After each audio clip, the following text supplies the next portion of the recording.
Hey, um, I have the time as exactly 6 o'clock. Well, one of my clocks says 6 and the other one says 5:59. And we have one person who is exactly on time. And the way that I view it is I think that we don't have a moment to waste in these review classes. So I say let's get started. Um, am I pronouncing your name correctly, Hasnain?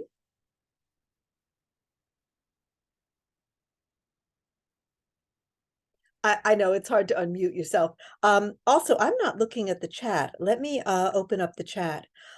What I do in this class is I put notes and questions into the chat, and at the end of the evening, I send the chat to everybody so that they have the notes for the class. So if it's all right with you, I think we should dive in, and as people join us, I'll just catch them up with what we're doing. What I would like to do, if it's all right with you, is first and foremost, I would like to ask if you have any questions. Is there anything about the course that has been concerning you? Anything that you feel unclear about and you would like to talk about?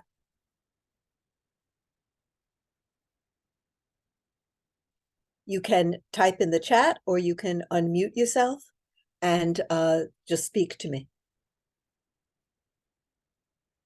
If you don't feel that there's anything in particular that you're concerned with, then I will just talk about what I feel is important to know. Hello, Deepti. Oh, she's not connected yet. Hello, Deepti. And we have one other person joining us. She's not connected yet. I can see the little thing that says connecting to audio. Hello, Carrie. All right, very good. Let's see if we can get going. Oh, and Sadia's here too. Very good. All right. So um, we have a good group now. I was thinking that we should probably start with math. I like to start with math when everybody is feeling fresh. But before I dive in with a math question, I would like to ask, does anybody have any particular concerns? Is there anything, any subject you would like us to address this evening?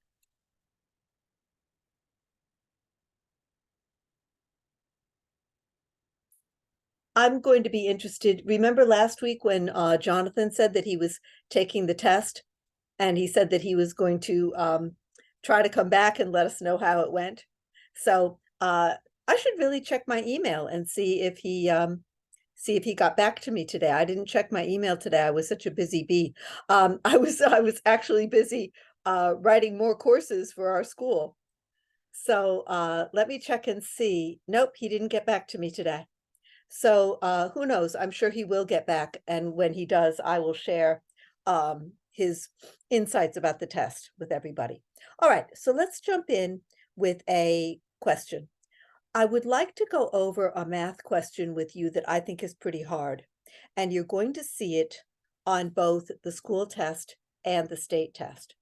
And that math question is cash on cash return. Now, I would like to ask, I have a few people who have already been with me before. So I'd like to ask you, do you feel that we have already covered cash on cash return and you're sick of it? Or is it something that you think is valuable for us to review? Oh, okay. Thank you, Deepti.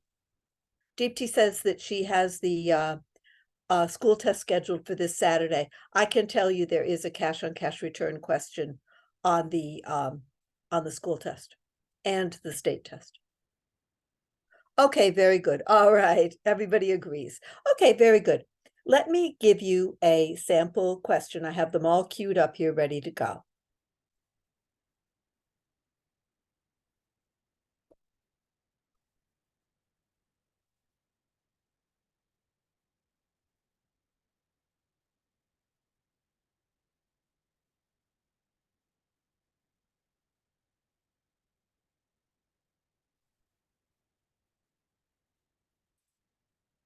Sam wants to buy a building for 2 million. Is everybody looking at the chat? Because I think everybody knows, but let me just make sure. Uh, what I do is there are 1, 2, 3, 4, 5, 6, 7, 8 of us here. It's very silly for 8 of us to take notes on the same thing. So I have appointed myself class secretary, and I'm going to write all the notes and all the questions for you. And then at the end of the class, I will send the transcript of this class to everybody. All right, so right now, if you want to read along with me, I have typed this question into the chat. And everybody knows how to access the chat on Zoom, right? I'm assuming. Okay, now Sam wants to buy a building for $2 million. His down payment, thank you, Sherry. His down payment is $500,000 and monthly income on the property is $15,000. What is the cash on cash return? Now, the trouble with this question is that the arithmetic is not hard. It's multiplication and division, which you learn in 3rd and 4th grade. So it's not that the question itself is hard. What's difficult is understanding why you're doing it. Okay, so let me type into the chat why we're doing it. All right. The difficulty in this question is not the arithmetic. It is understanding why we are doing it, why we are doing this calculation. Sam has $500,000 cash to invest. He doesn't know whether to invest in a building or the stock market or his cousin's motorcycle business.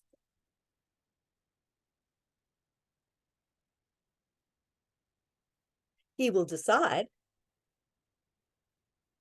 by figuring out which investment gives him the greatest percent return on his cash investment. So Sam is going to compare his cash investment of $500,000 with the cash income that the building makes for him. And he gets this information of the cash income. He gets it from the operating statement that the seller, well, the seller is actually going to give the operating statement to you, and you are going to give the operating statement to Sam. Okay, so Sam finds out the cash income the building makes from the operating statement that seller provides. Okay, so now that you know why you're doing it, then the arithmetic becomes kind of easy. Now, there's a little bit of a trick in this question, because in this question, it says, Sam wants to buy a building for $2 million. They tell you the price of the building. Sam doesn't care about the price of the building right now. I mean, he cares. He just doesn't care right now, because Sam is not asking himself right now, is $2 million a fair price? He's asking himself, is the return that I get on my investment as good as the return on investment I could get in the stock market? All right. So at the moment, Sam is not thinking about the purchase price of the building, because right now, he is not asking himself, is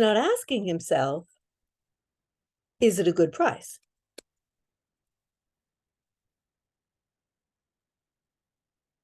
He is asking, am I getting a good rate of return on my cash investment of 500,000?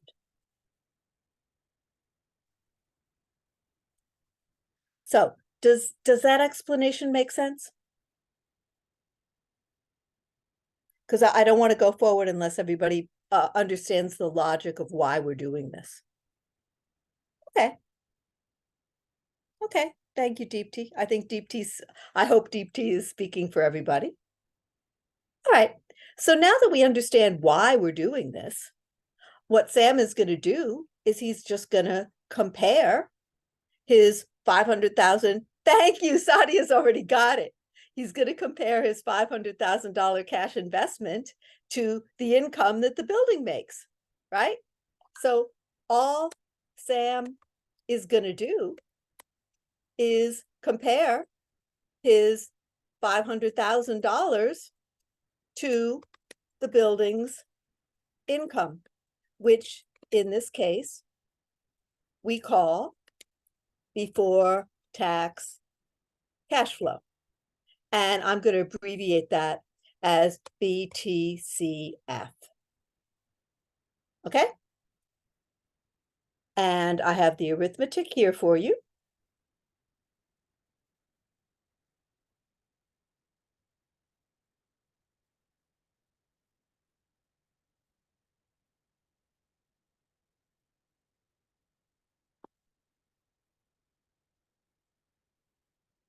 Okay, here's the arithmetic. The equation is before tax cash flow in dollars, which we get off the operating statement, divided by cash invested equals percent cash on cash return. So 96,000 before tax cash flow divided by, wait a second here. Hang on. I thought Sam was investing 500,000. Do I have this wrong? We have the numbers wrong here. Hang on, forgive me.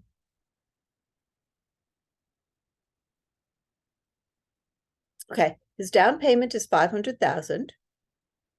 Oh, the monthly income. Okay, they told us monthly income, and we have to annualize it. Okay, so the monthly income is 15,000 times 12 months equals 180,000. I believe you, Carrie, but I'm just going to do it on my little bling calculator anyway. I apologize. I skipped a step for you. It's 180,000. Okay, so it's 180,000 annual before tax cash flow. Okay, so now we take our 180,000 before tax cash flow, we divide by Sam's 500,000 that he invested, and we get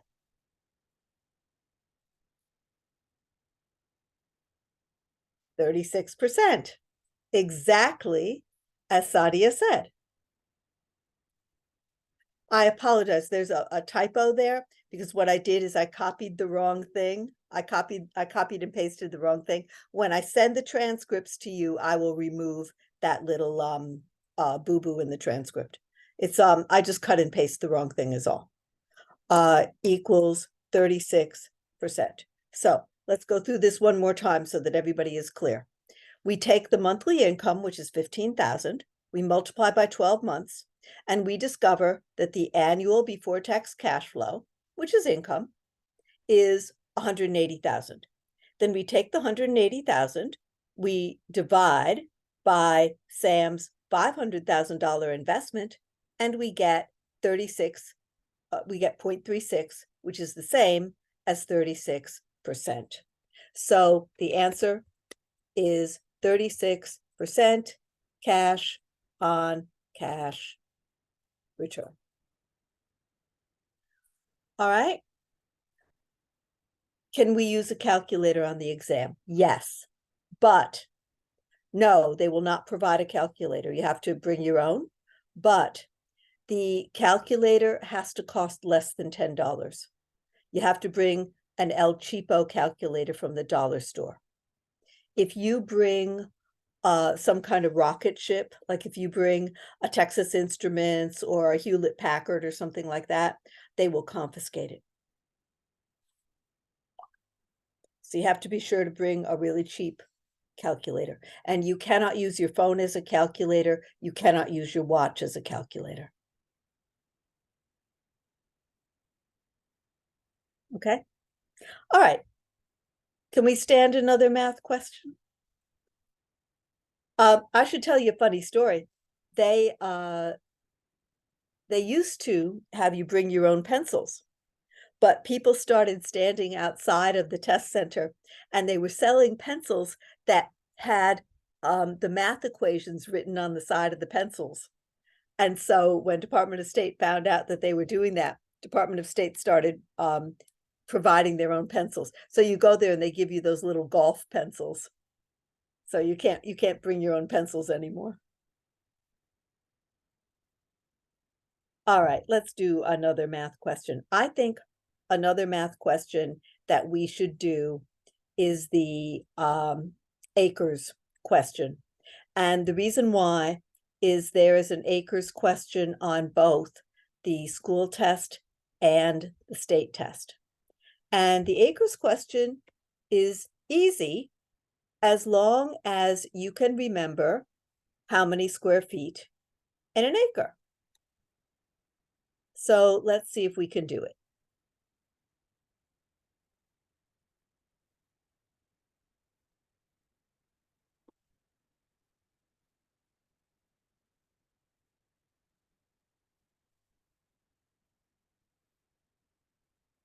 How many math equations do we have to know for the exam in general?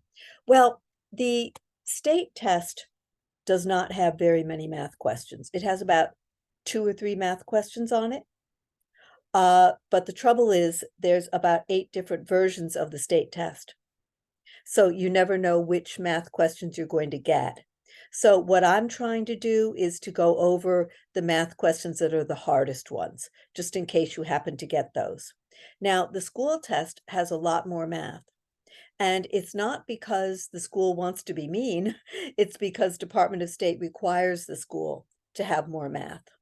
So the school test has more math than the state test does. The passing is 70 for the state test and 65 for the school test.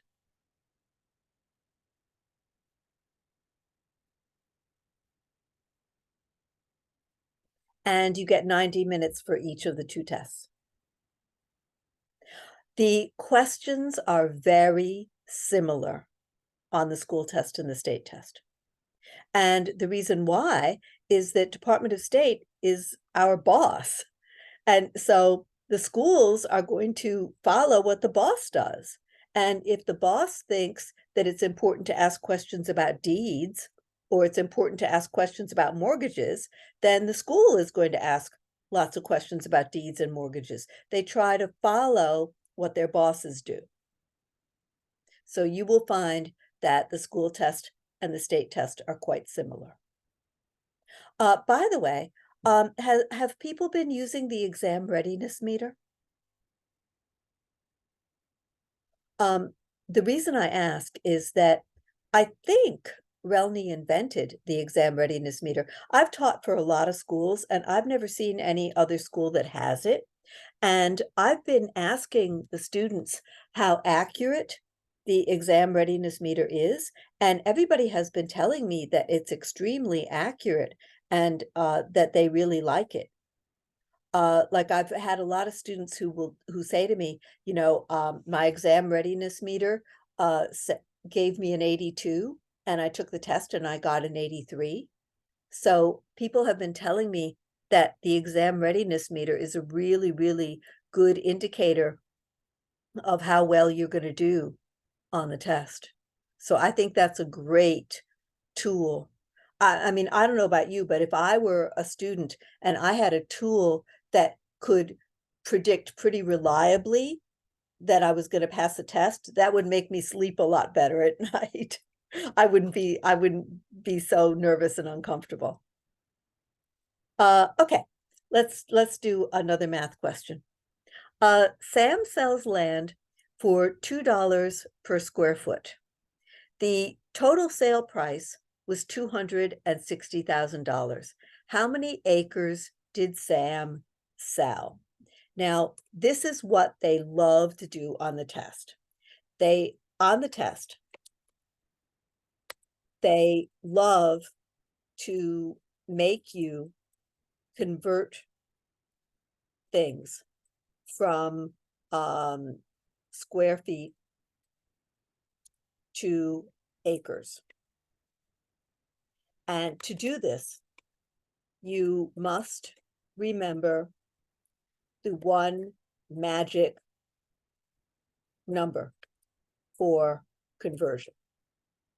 Does anybody remember the number?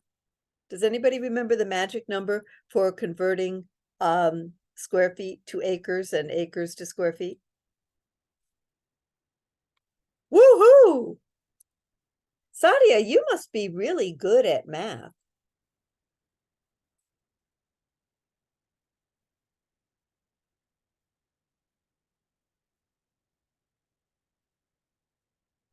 Okay, where does that weird number come from? Okay, 1,000 years ago, when they invented the imperial measurement system, the United States, there's only 3 countries in the world that use the imperial measurement system. Everybody else uses what we used to call it the metric system, but now I forget what they call it, but the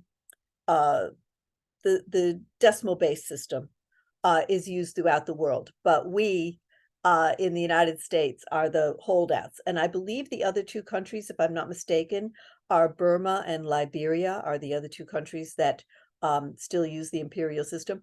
The imperial system is based on the human body. So what they basically did is they measured the king, and a foot was the size of the king's foot, and an inch was the size of the king's thumb, and a foot was from the king's nose to the end of his hand, and stuff like that. An acre was 1,000 years ago. An acre was how much land one guy with one ox could plow in one day. And they figured, they measured that it was 66 feet times 660 feet. And if you do the arithmetic on that, if you do 66 times 660, that's where you get that weird freaking number, 43560. That's where it comes from. Because, I mean, it does seem really arbitrary, right? Where does 43560 come from? So it's 66 times 660. So the way that I remember it is 6666. That's how I remember the number. Some people remember it. Thank you, Sadia. Some people remember it as 7-Eleven. Okay. Some people, like Sadia, remember it as 7-Eleven. Because 4 plus 3 equals 7, and 5 plus 6 equals 11. Okay, however you want to remember it, doesn't matter. The day after the test, you can forget the number. As a matter of fact, most people in the real estate industry cannot remember that number.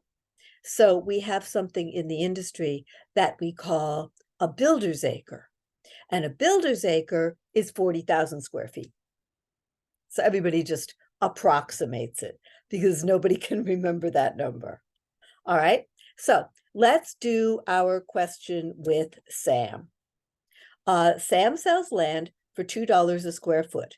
The total sale price was $260,000. How many acres did Sam sell?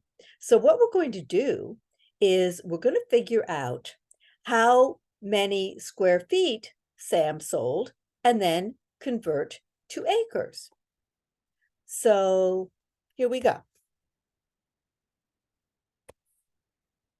First, see how many square feet Sam sold. So $260,000 divided by $2 a square foot equals 130,000 square feet. Now, convert square feet to acres. If you know square feet, divide by 43560 to get acres. And 130,000 square feet divided by 43560 equals 2.98 acres. So on the test, the answer will probably be 2.9 acres. All right, they usually don't take it out that many decimal places. And on the test, Department of State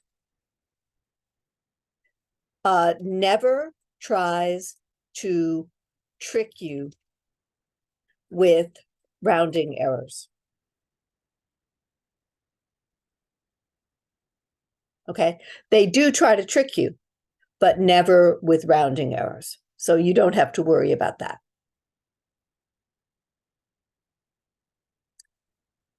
Okay. I'm going to give you one more math question, but it's so easy that you don't need a calculator. Okay? A married couple sells their home for a capital gains profit of $375,000.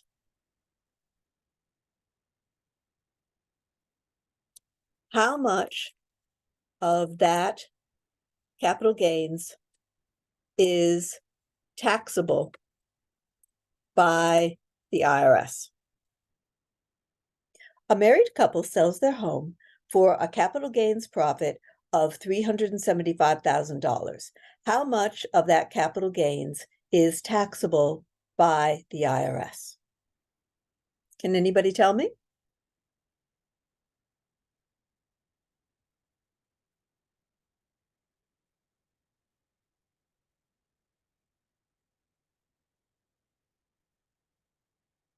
Everybody's quiet. Okay, then I'll tell you. The answer is 0. None of it is taxable. The reason why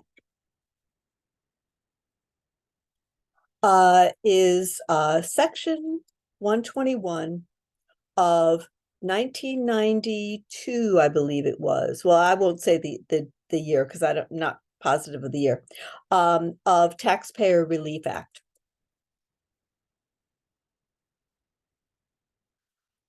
This is a federal law which says that if a married couple sell their primary home and their capital gains are less than 500,000, they do not pay any capital gains tax. Okay, if it's two single people, then it's going to be 250,000 for each person.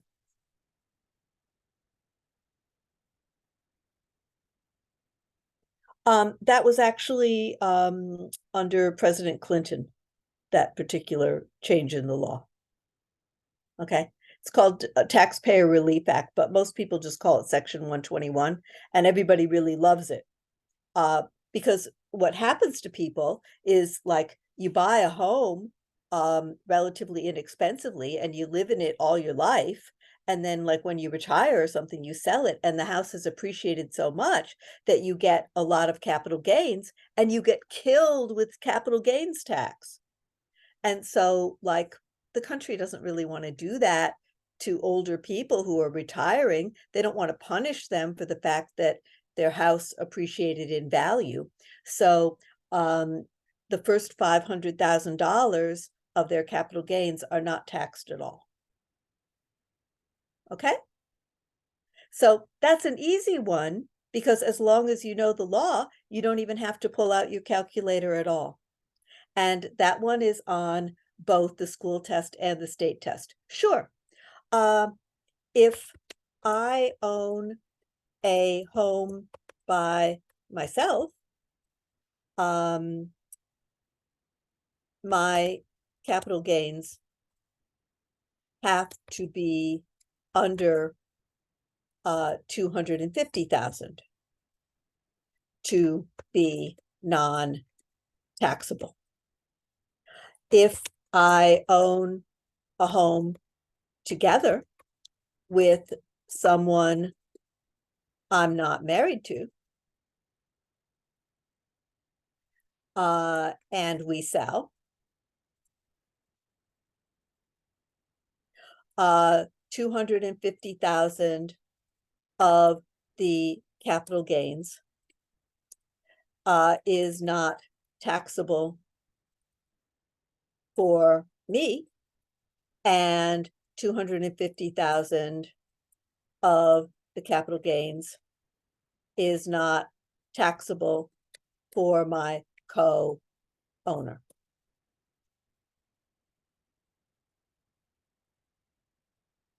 Okay. Just to be hyper technical, this would also be true if you have married people who don't file a joint tax return. Sometimes you get married people who file separate tax returns. Okay, does that make sense? Does that answer your question, Sadia? Okay. All right. Let's see if we can jump into some other topics.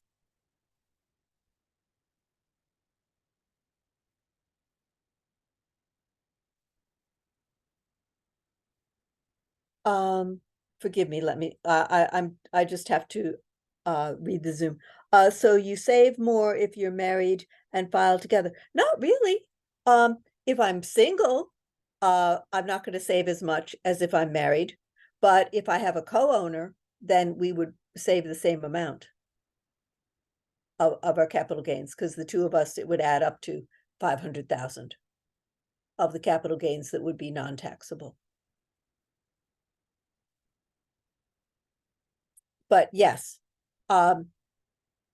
if you're married, it doesn't matter if you file together or you file separately, because if you file together, you get $500,000 limit on capital gains tax.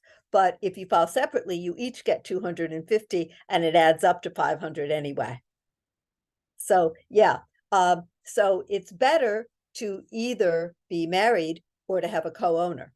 It's worse to be a single person. All right.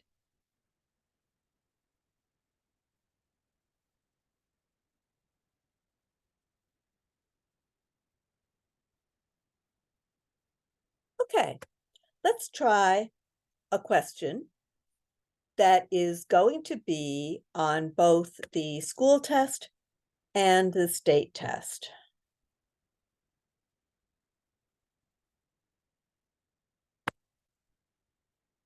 What is it called when a lender evaluates a prospective buyer and determines the type and amount of mortgage they qualify for? And I'm going to give you choices.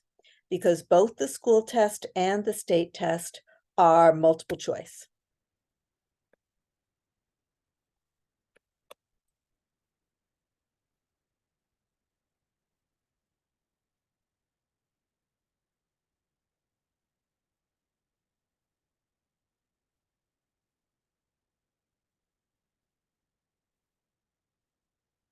Okay, so what's it called when they determine the type and amount of mortgage that somebody can qualify for? Is it disclosure, hypothecation, front-end load, or pre-approval? Thank you very much. Answer is D. Answer is D, pre-approval. Good. You know what happens to me a lot? I get students who are so good that it's hard for me to stump them. I have to find really hard questions to stump everybody. I have a feeling that's what's going to happen in this class. What happens if owner dies intestate with no known heirs? I promise you, this is on both the school test and the state test. They love this question.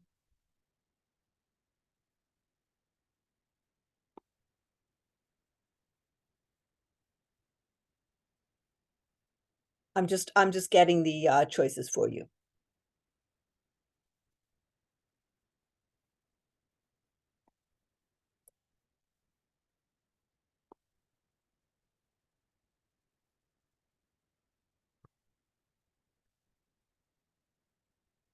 All right. Well, I'm not saying that you're right or wrong. What I'm saying is that they give us choices, and that's not one of the choices. So we always have to go with the 4 possible multiple choices that they give us.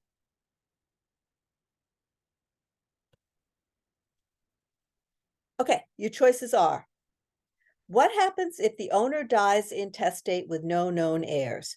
Easement, don't be sorry, it's fine. Easement, encroachment, encumbrance, or escheat? Escheat is the answer. Escheat is the answer. So let's talk about this because this is always on the test. Okay.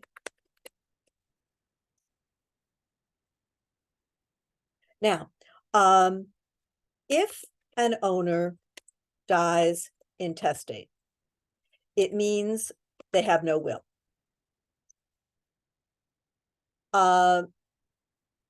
So the state looks to see if they have family to inherit,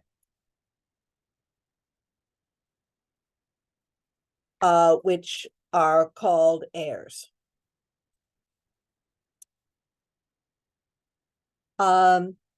If they have no will and no heirs, the property has no owner and is basically abandoned real estate. Abandoned real estate. Abandoned real estate is dangerous. And New York State, to protect the public,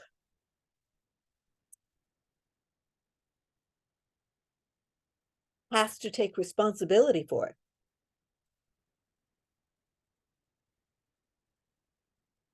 So they take ownership under the process of SG. Now, believe me, New York doesn't want to.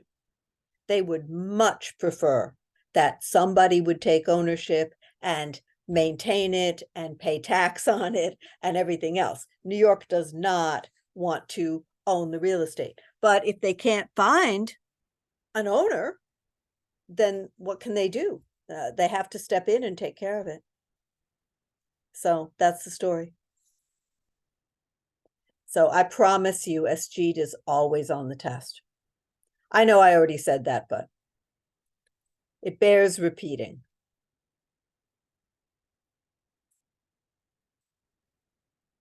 Okay, I'm trying to stump you people because so far everybody is getting all the answers right. What words are used to describe property in a 1031 exchange? And I'm going to give you choices.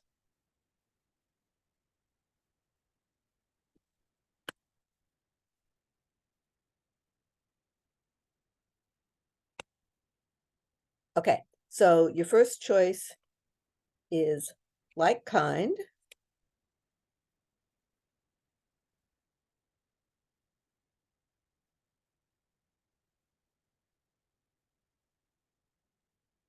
Like kind, mortgage free, primary home, or tax deductible. What's the answer? Like kind. Very good. Thank you. Does everybody understand a 1031 exchange, or would you like me to talk about it?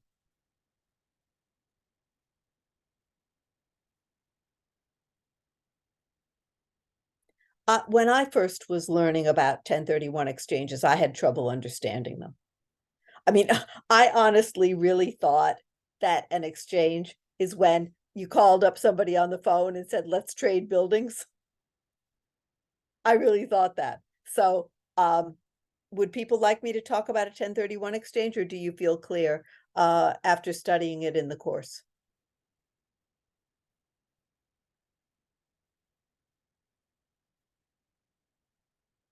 Okay. Let's say that I own a building, and 1031 exchanges are not for your house. They're for buildings. And the reason why is we said that for your house, you get a whopping huge freaking $500,000 tax break. You get to have $500,000 of capital gains completely tax free if you sell, if you're married and you sell your house. So you already get a great tax break when you sell your house. So we're not talking about houses. We're talking now about commercial buildings. Okay. So let's say that you own a building. Okay. And you sell the building and you make a profit. Now, if you keep the profit and you spend it on clothes and cars and vacations and houses and stuff like that, then you're going to be taxed on it. It's going to be capital gains tax, okay? Because capital gains is profit, and you just made a profit, and you're going to be taxed on it, okay? But what if you don't keep the profit? What if you don't spend the money on clothes and cars and houses and vacations and stuff? What if you take the money and reinvest it in real estate? Should you be taxed on money that you didn't use and you didn't keep? Like, that wouldn't be fair, right?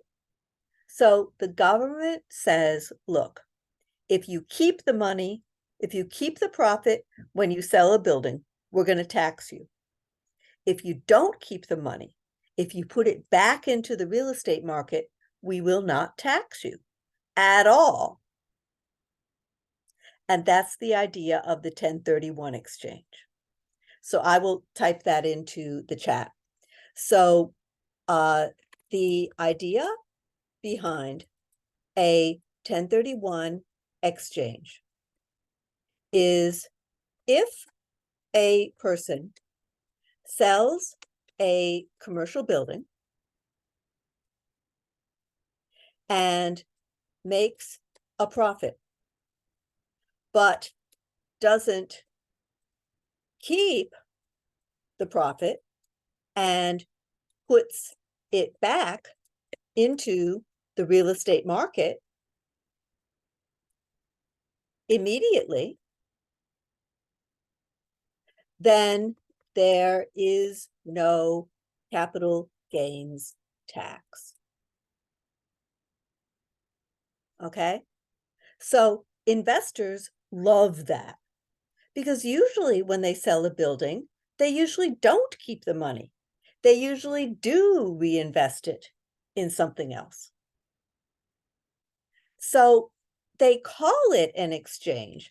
They call it an exchange because you are selling one building and buying another so fast that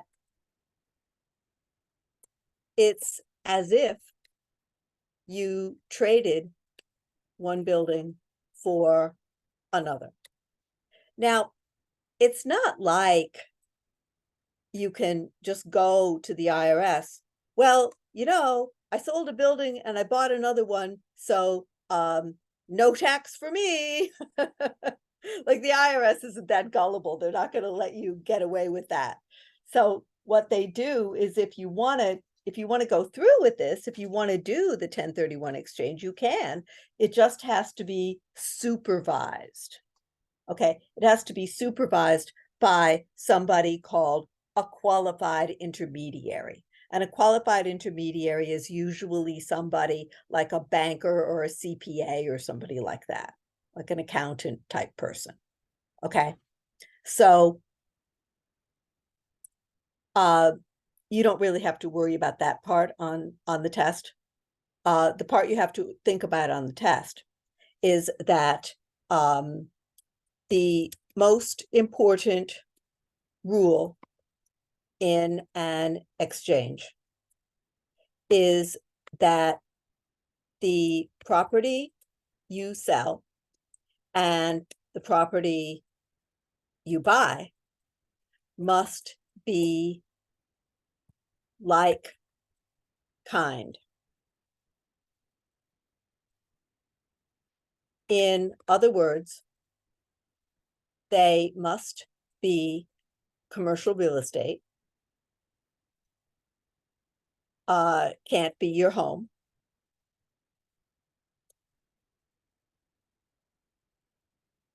And must be in the US, because this is the IRS we're talking about. So if I wanted to buy property in Mexico, the IRS doesn't have jurisdiction in Mexico. So I can't do an exchange for property in Mexico.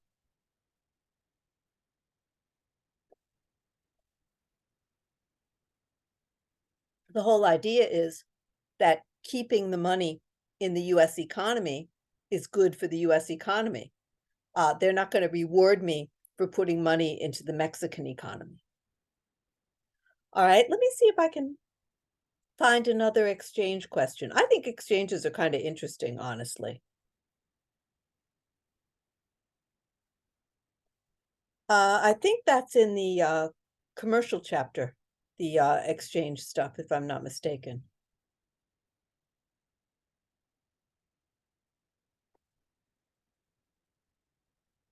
If I can't find the question, I know what it is, and I'll just give it to you.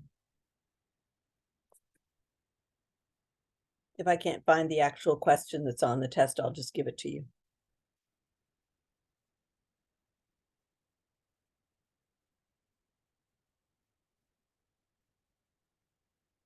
Yeah, I'll just give it to you. I won't take any more time. I always feel like we're in a rush to get as many questions in this class.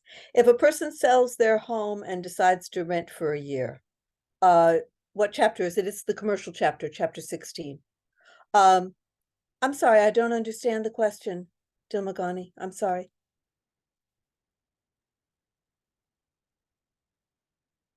In other words, under what circumstances can you do an exchange on your home? Oh, Sadia, you're not up to chapter 16 yet. Okay. Well, that's fine, because you know what, Sadia? Now you understand the exchange. So when it comes time to do it, you'll go, oh yeah, that old thing. I understand that. Okay. A person sells their home and decides to rent for a year, then they buy a house a year later. Do they pay more tax? This stuff that we're talking about the exchange, has nothing to do with your home. So you do not pay more tax. No, you do not pay more more tax with your home. The stuff we're talking about with the 1031 exchange has nothing whatsoever to do with your home. It's only for commercial real estate. So yeah, you are correct. You don't have to worry about paying more tax. Okay. I'm going to tell you the other question about the 1031 exchange that you're going to see on the test. Now, some people may not have gotten to chapter 16, and some people may have gotten to chapter 16. So the ones who have done chapter 16, I'm going to let you answer this question. And if nobody's gotten to chapter 16, no worries, I'll just explain it to you. All right. What is money from sale of a property in an exchange,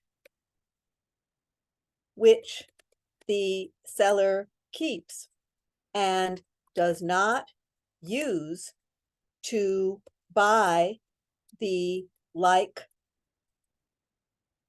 new like kind property.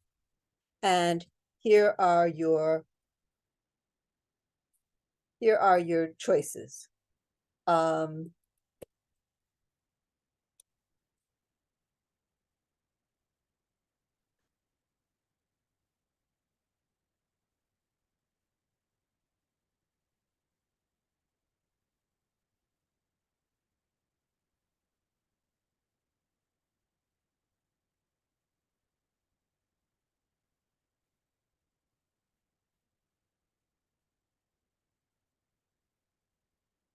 What is money from sale of a property in an exchange, which the seller keeps and does not use to buy the new like kind property? Is it called a lien, points, boot, or interest? What's the answer? Thank you. Thank you, Deep Tea. Okay, I'm going to explain it for everybody else because many people have not taken chapter 16 yet. Okay, so let's pretend I'm doing an exchange. I sell a building for 10 million. I buy a new building for 9 million. Hang on. My profit is 5 million. I buy a new building for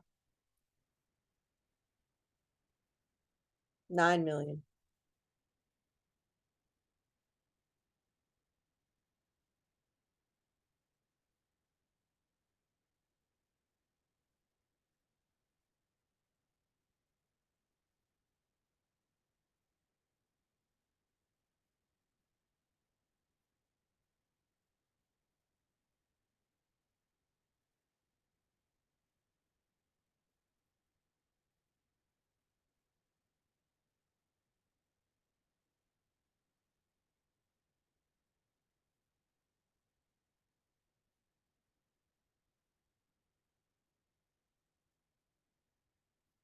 Let's pretend I'm doing an exchange. I sell a building for 10 million.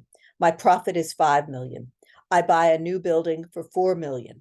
I keep 1 million of the profit and get taxed on it. That 1 million in cash is called boot.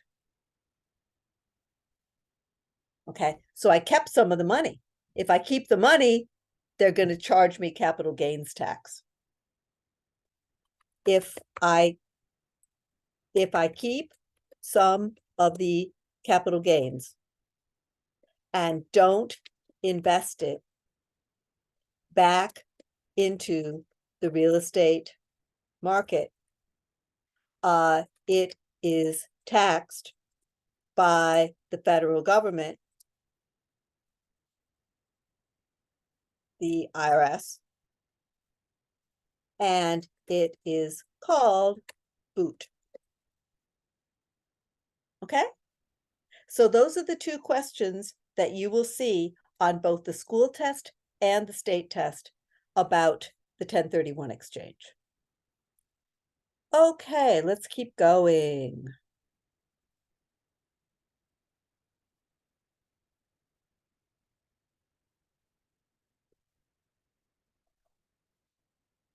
I can't resist. I'm going to give you another math question. And the reason why is because you're going to see this on both the school test and the state test, and I want you to be prepared. If a home's market value, it says if, it means that's a typo. It means it's supposed to be is. If a home's market value is 300,000 and community's uniform assessment is 60%, what is assessed value? Have people taken the chapter yet about real estate tax?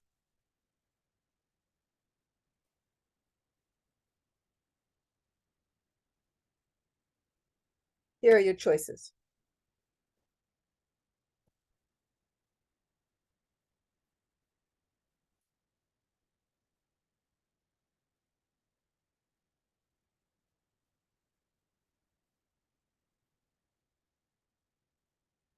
$18,000, $30,000, $180,000, or $300,000. Well, let's figure out the equation, right? So in New York, and I'll type this in the notes for you because I don't just want you to have the answers. I want you to have the reasoning behind the answers. So that's why I'm typing notes into the chat for you. Okay.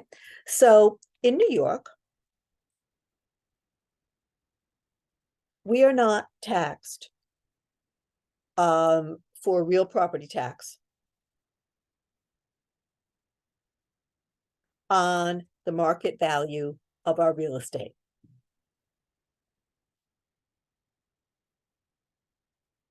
We are taxed on the assessed value of our real estate, which is a percent of market value. I love that. And the reason I love it is it reduces my tax. I love it because it reduces my tax. So, if my home has market value of 300,000, I multiply by the assessment rate of 60%, and my assessed value is 180,000. I'm just double checking the math just in case. But it has to be, right? Yep. I would rather pay tax on 180,000 than 300,000, wouldn't you?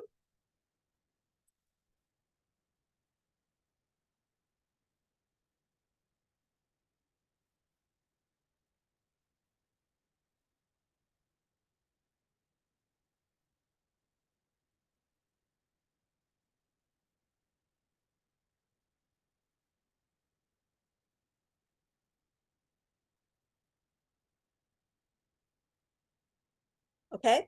Do people understand that? Did I say that clearly enough? Are we having class next Wednesday night? A lot of people travel on the eve of Thanksgiving. I don't know. The school hasn't told me. You would have to ask the school. I suspect probably not. I think I think Wednesday is the biggest travel day of the entire year. So I have a feeling that if we held class next Wednesday, nobody would show up except Boney, Maroney, and me. So I suspect we are not having class next Wednesday. Forgive me, let me turn off the phone.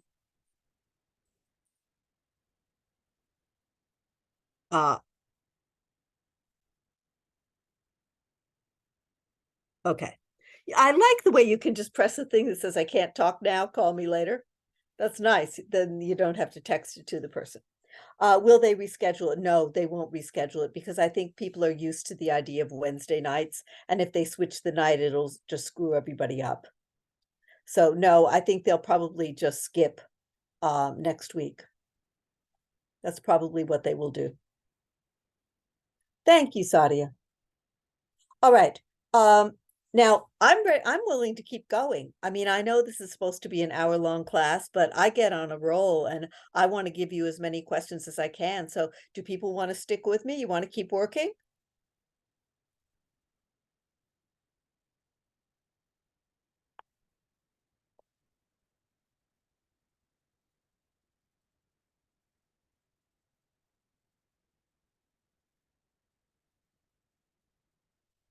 I'm trying to be efficient and give you questions that are on both the school test and the state test.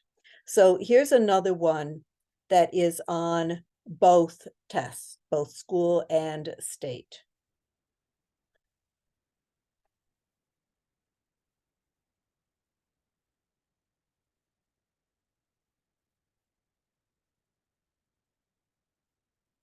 Okay, Sadia, well, don't worry because you will get the transcript of the entire class. So when people have to leave a little bit early, that's fine because, you'll get the whole class anyway.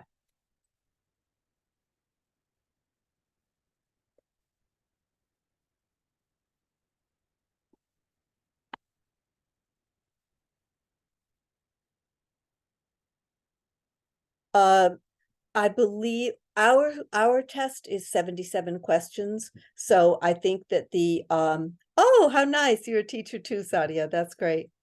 Thank you, Hasnain. Um, it's the school test is 77 questions, and I believe the state test is also 77. It's supposed to be one question for each hour of study. Okay. So what's the answer? Warehouses and distribution centers are often classified as manufacturing, mixed use, office, or retail. Manufacturing, thank you very much.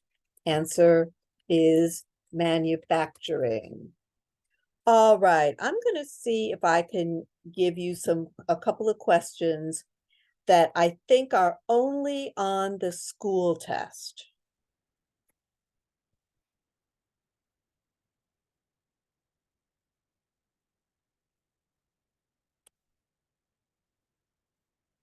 According to International Council of Shopping Centers, what is the most common shopping center? And I'm going to give you choices.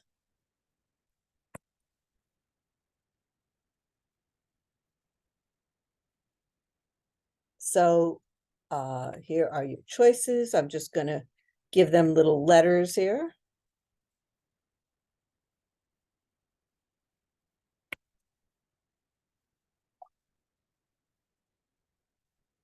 Okay, neighborhood and community, power center. Do people know what a power center is? If you don't, I'll tell you after we do this. Regional center or strip center? I'm just checking to make sure it's not the school. Thank you. Answer is A, neighborhood and community. Okay, a lot of people think that like big shopping malls like Roosevelt Field or Queens Center Mall or something like that. A lot of people think that really big malls are the dominant retail type, but there's actually not that many of them. they're kind of few and far between. We just think about them. Or like another one is Green Acres Mall in Long Island. We tend to think about these great big huge ones because they're great big and huge. But the majority of places that people shop is actually medium-sized sort of neighborhood shopping centers. So what a power center is a power center is one that has like two or three like really strong anchors. Like it might have like a Target and a movie theater and like a gym or something like that, or like a nationally known gym like Gold's Gym or something like that. It would have like three really well-known strong national tenants.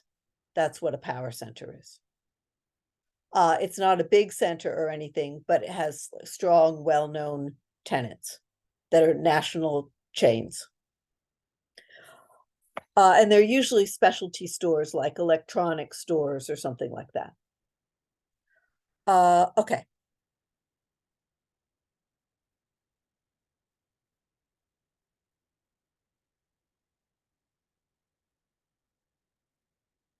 Okay. Now, I think everybody is going to get this one right because we did it earlier in the class today. One thing that they love to do, and I'm going to type this into the notes for you. One thing Department of State loves to do on their test is to ask about math equations without giving any numbers for you to calculate. Here is an example of a question like that. What percentage is arrived at by taking annual before tax cash flow and dividing by total cash invested? And I'm going to give you choices.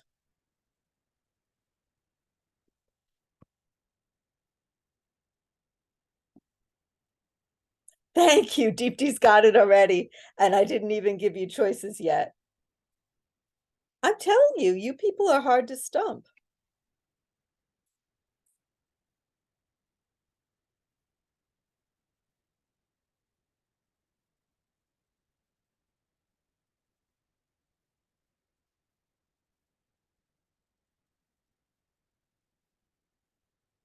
After tax cash flow, cash on cash return, net operating income, or potential gross income. And we already have our answer. The answer is B, cash on cash return. There we go.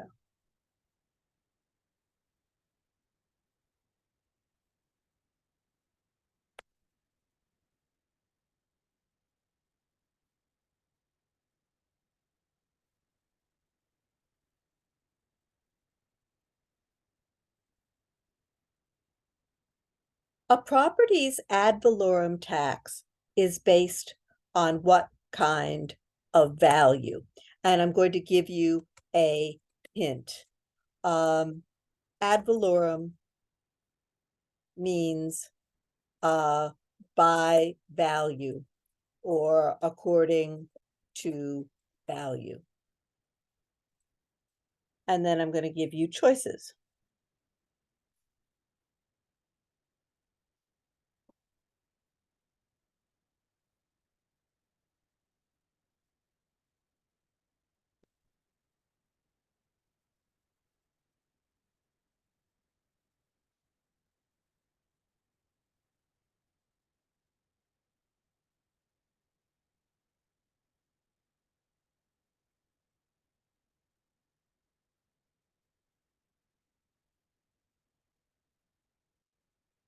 Assessed value, appraised value, average value, or most recent sale?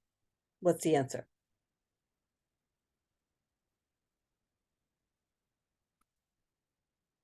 Thank you. The answer is A.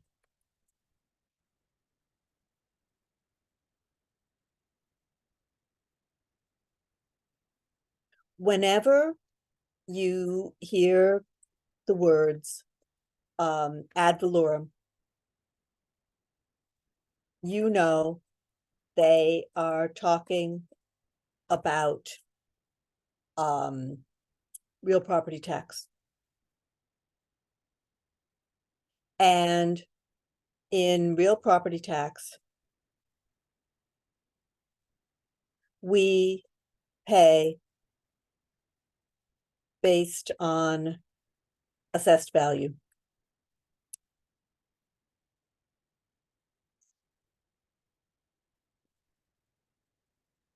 I'm just curious, are all of us in New York City, or do we have anybody in other parts of the state?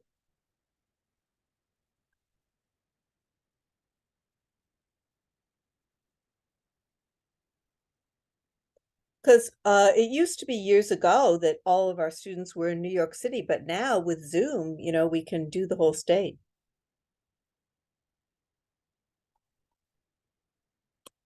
I'm going to do a fair housing question. As a matter of fact, I am going to do a fair housing question that I promise you is always, always, always on both school test and state test. All right. So yeah, so we are getting people from Long Island and upstate. Yeah, that's really nice that we're branching out.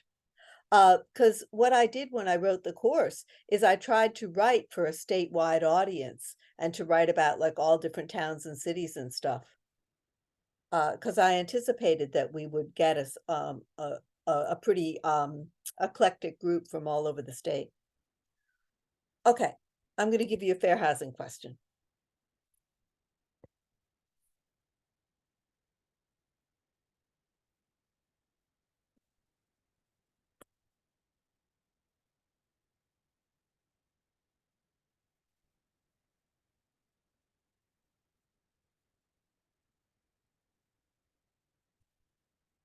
Which two groups were protected in 1988 for fair housing?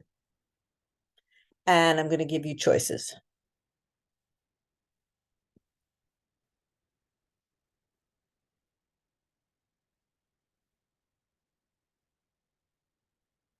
This one, I'm telling you, is always on the test. I don't know why. I don't know why Department of State loves it so much, but they do.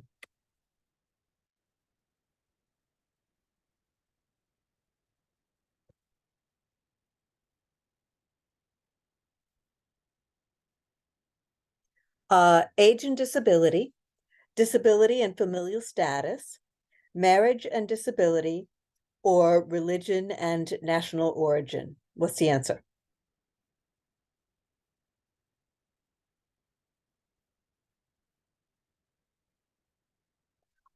Religion and national origin would be right if we said 1968. This is 1988. Yes, the answer is B. Thank you. Answer is B. Answer is B. Disability and family status were protected by 1988 amendment to Federal Fair Housing Act. Doesn't anybody remember my silly way to remember 1988?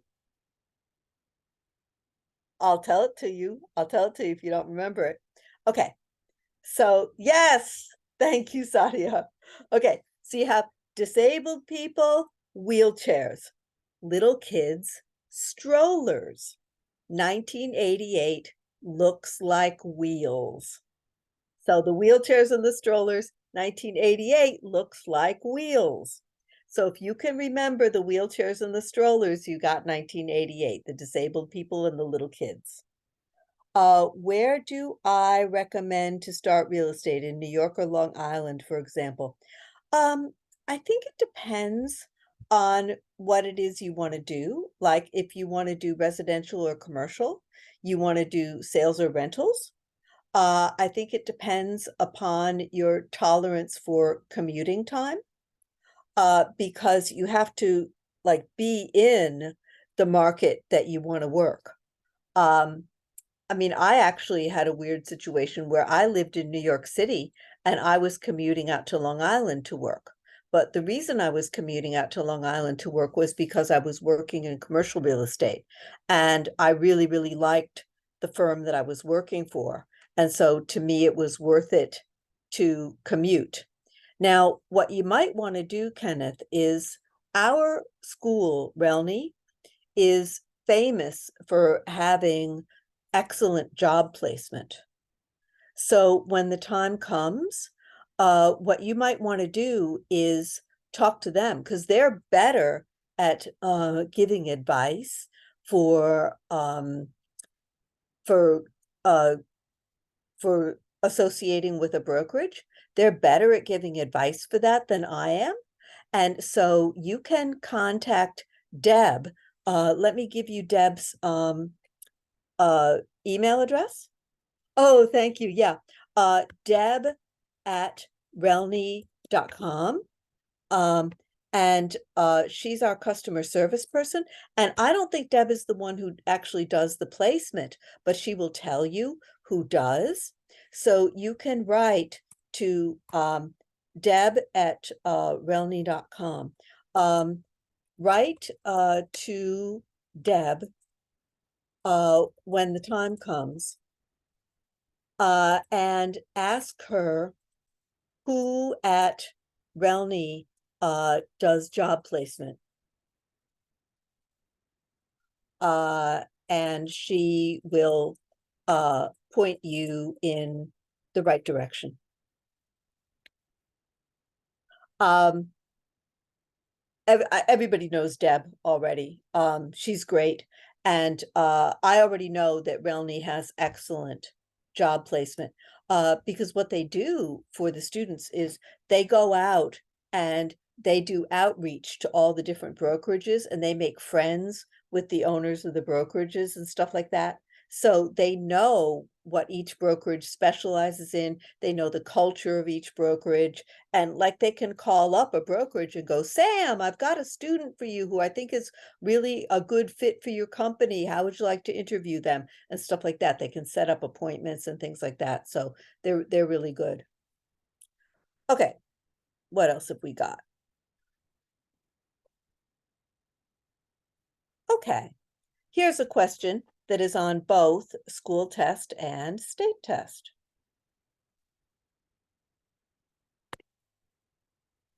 Who oversees the management of a cooperative corporation? And I'm going to give you choices as always.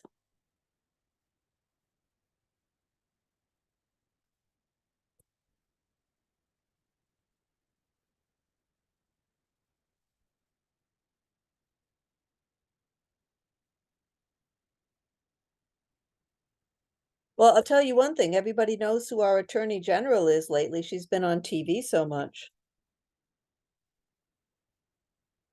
She's become a household name.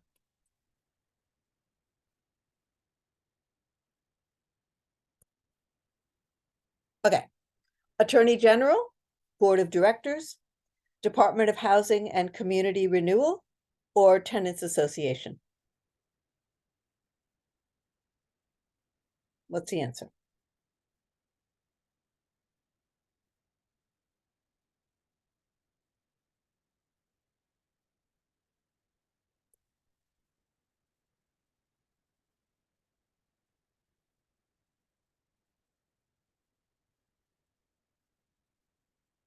Well, the Attorney General, they do, our friend Letitia James, she does review the offering plan when you want to form a co-op or a condo. But what they're asking here is who does the management? Who manages the place?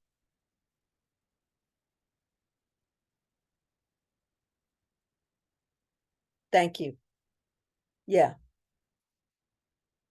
So the answer is B, Board of Directors. Okay. So the group of the tenant shareholders, they vote for a board of directors. And the board of directors has a different number of members depending on how big the co-op is. They could have, 5 members, they could have 12 or 15 members, depending on the size of the co-op. But the board of directors are the ones who manage the co-op. Now, they could hire a property manager, but they oversee the property manager. They're the bosses of the property manager.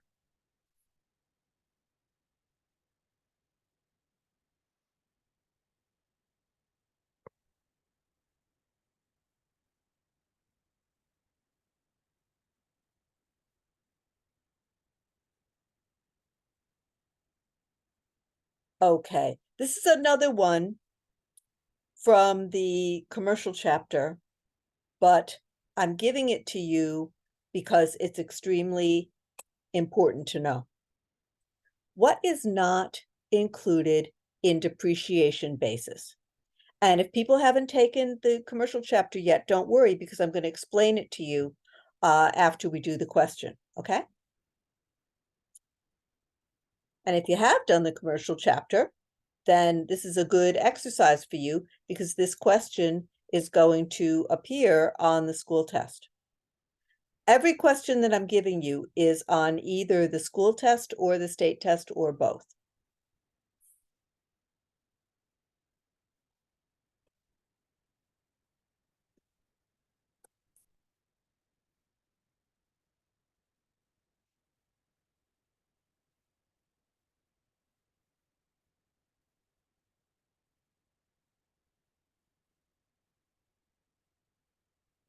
Land, major improvements, original purchase cost, or undeveloped land? Thank you. Answer is land. Okay, and I'll explain it. Now, let me explain this. Depreciation is a tax deduction. It's an income tax deduction for commercial buildings based on the idea that buildings depreciate or lose value as they get old. That's nice, right? I think that's nice of the IRS to take into account that buildings lose value as they get old. So they give us a tax deduction for that reason. But land does not depreciate. The IRS figures that buildings get old and eventually fall down. Buildings lose value.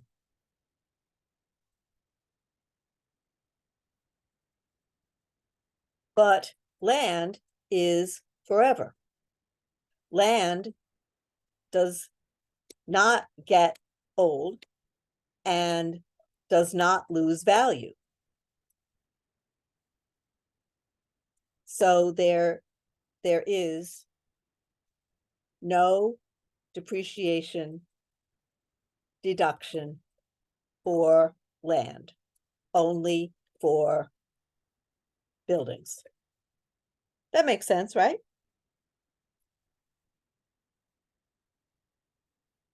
All right, we're getting up towards the final question, so I better make them good. Okay, here is a question that is on both the school and the state test, and everybody hates this question. So I'm going to give you this so that you will definitely get it right when you take both the school and the state test. What office approves changes to building exteriors to preserve community appearance and character in a municipality? And I'm going to give you choices.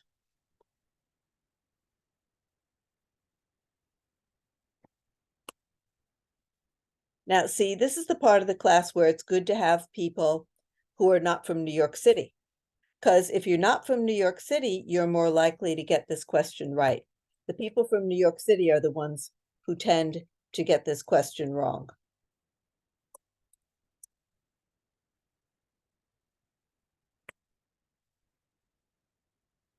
Well, Carrie, you're not wrong, but it's not one of the choices.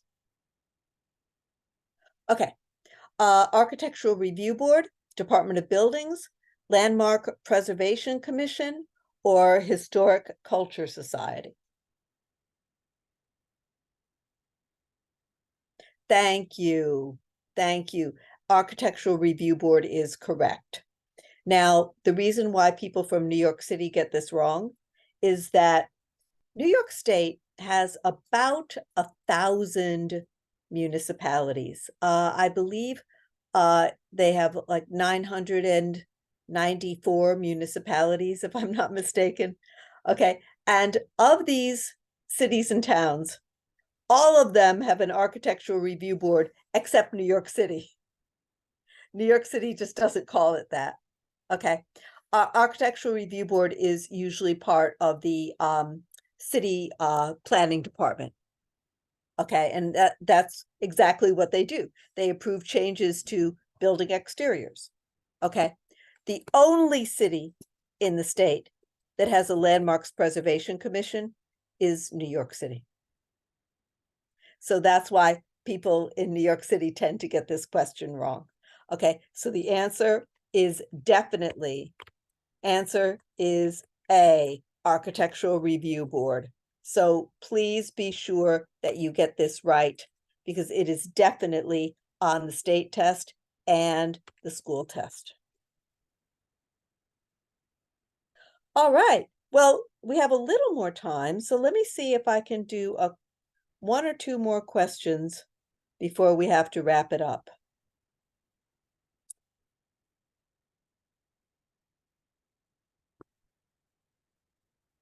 So we are talking about real property tax now. Who is least likely to get a full or partial property tax exemption? And I'm going to give you choices as always.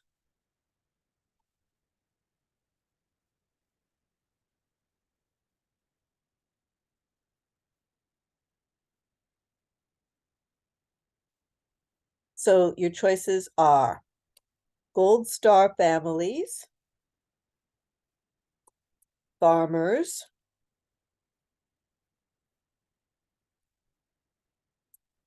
students, or veterans. Who is least likely to get a property tax exemption? Gold Star families, farmers, students, or veterans?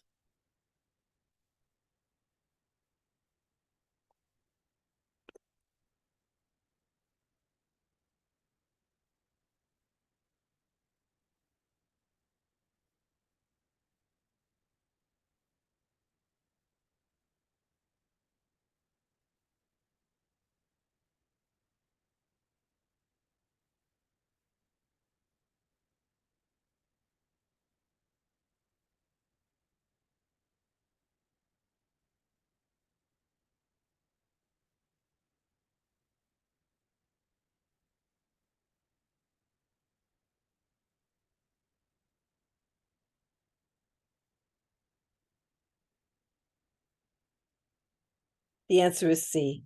I've never heard of a municipality anywhere that gives students property tax exemptions, but they do give property tax exemptions to the other groups.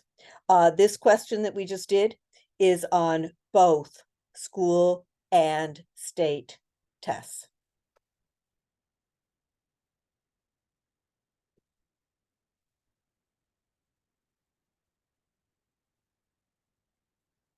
Here's another one that's on both school and state tests. Which lease clause would prevent two tenants in the same mall from competing by selling the same products? And once again, I'm going to give you choices.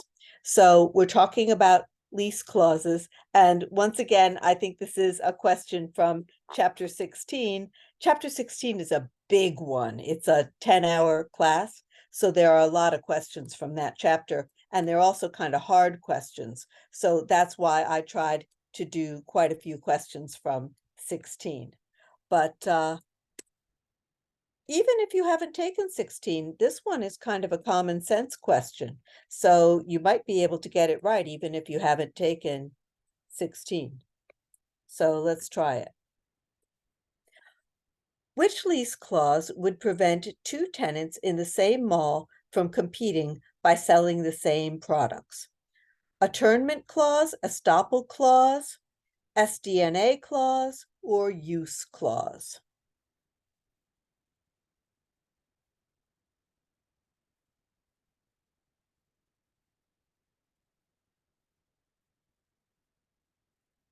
Well, I'll give you a hint.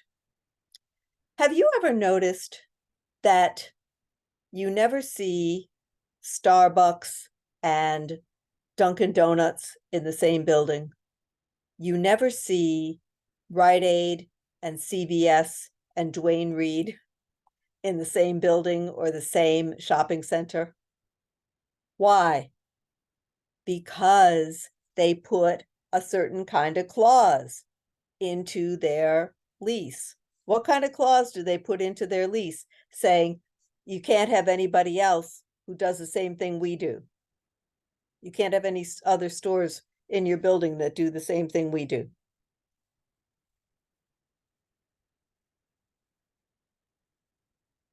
Well, I'm going to tell you, it's the use clause. Tenants like Dunkin' Donuts, for example. Thank you, Deepti. For example, often put in a use clause saying there will be no other coffee shops in the building or the shopping center. Okay, so that one is almost like a common sense one, kind of. All right, well, we have to end on a note where everybody gets it right, because that last one, we only had one person who got it right. So let's end with okay, here's one. Let's do a management question.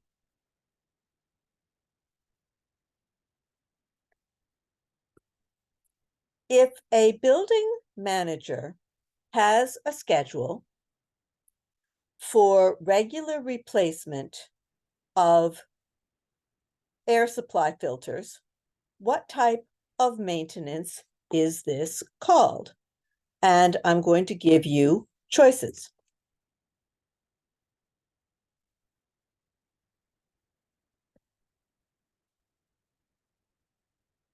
Okay, so is it corrective maintenance? Is it comfort maintenance? I don't think there's any such thing. Is it preventive maintenance, or is it routine maintenance? Now, the difference between preventive and routine is just not the proper title for it. It's just not the proper term. So what's the proper term for it?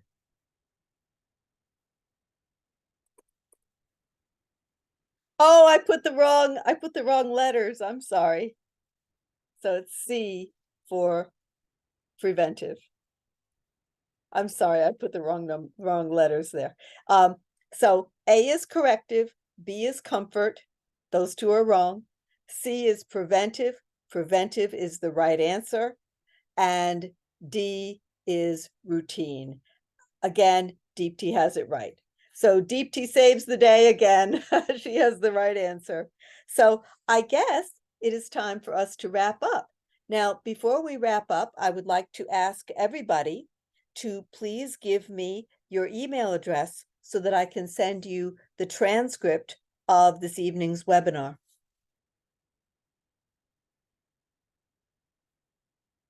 And let me give you my email address so that you can write me if you have any questions.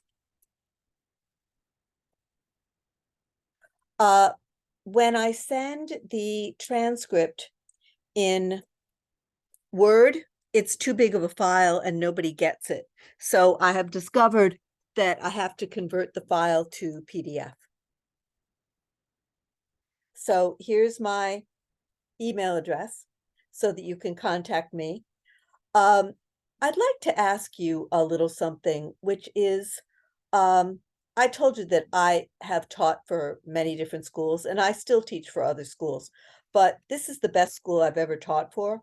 And I went to Facebook and gave them a really great review, but I can only review them once. So I'd like to ask if you would go and give this school a good review, because I think they're a really good school and I think they really deserve it. So I just gave you the link, and it would be great if you could take a minute and go. I'll just type it here. It would be great if you could take a minute and go give RELNY a good review. I already did. Okay. And I'm also going to type into the chat that I believe we are not having class next week because it is the evening before Thanksgiving. But you can confirm this with info@relny.com.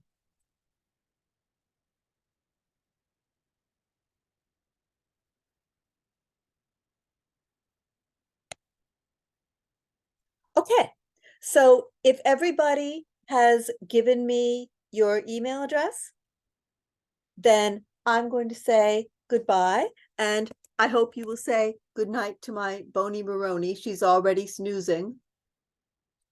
She's already snoozing beside me. And I hope to see, well,